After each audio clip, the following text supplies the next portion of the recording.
नमस्कार, KCN India news में आपका स्वागत है। देश दुनिया की खबर दिखाने के लिए हम सच के साथ।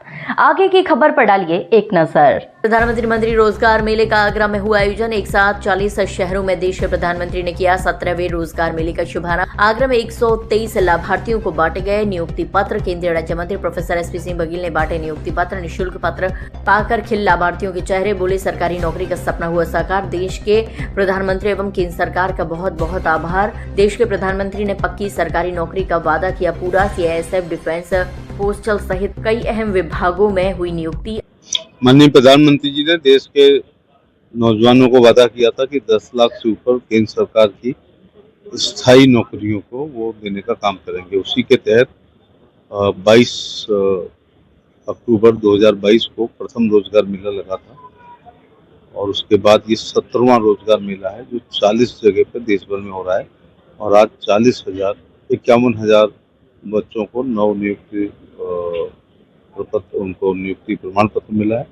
आगरा में मुझे रहने का सौभाग्य मिला अपनी कॉन्स्टिट्यूंसी में। और आज 123 विभिन्न विभागों के, जिसमें सीआरपी है, आईटीबीपी है और रेलवेज है, डिफेंस है, इसरो है और इनडायरेक्ट टैक्सेशन बोर्ड है और डाकघर विभाग, इतने में 123 बच्चों को नियुक्ति दी गई है।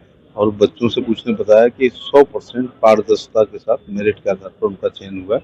इसलिए वो प्रधानमंत्री को धन्यवाद दे रहे हैं कि यदि इंटरव्यू रहते तो शायद उनका चयन नहीं होता, क्योंकि इंटरव्यू में सिफारिशें चलती हैं।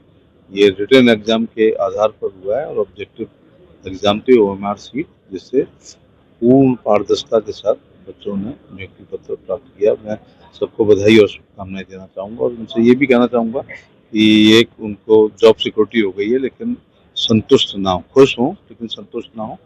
और अभी भी एग्जाम अगर वो दे सकते हैं सिविल की, PCS की या बाकी, तो अभी भी देना चाहिए और अपनी पढ़ाई को जारी रखना चाहिए। बिहार में अभी चुनाव को लेकर के घमासान है और महागठबंधन में सपा शामिल है, लेकिन वहाँ अखिलेश जी बिल्कुल कहीं नजर नहीं आ रहे हैं। सिर्फ एक खेसारी लाल के ही उसमें वो करेंगे। महागठबंधन में जो पार्टियां हैं, ये उनसे पूछना चाहिए कि आप क्यों नहीं महागठबंधन में शामिल हो, तो प्रचार में क्यों नहीं जा रहे। ज़्यादातर ऐसा होगा कि जिनका असर नहीं होगा उस राज्य में, या कैंडिडेट की डिमांड नहीं होगी, या एनडीए की वर्किंग कमेटी नहीं, यूपीए की, इंडी गठबंधन की, तो शायद इसलिए नहीं जा रहे हैं। इसमें देखने में भी आ रहा है कि अभी टिकटों के बंटवारे को लेकर भी महागठबंधन में खींचतान चल रही है।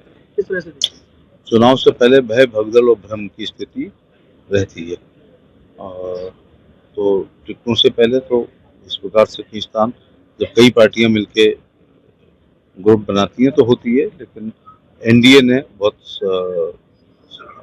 सफलतापूर्वक टिकटों का वितरण किया और सब लोग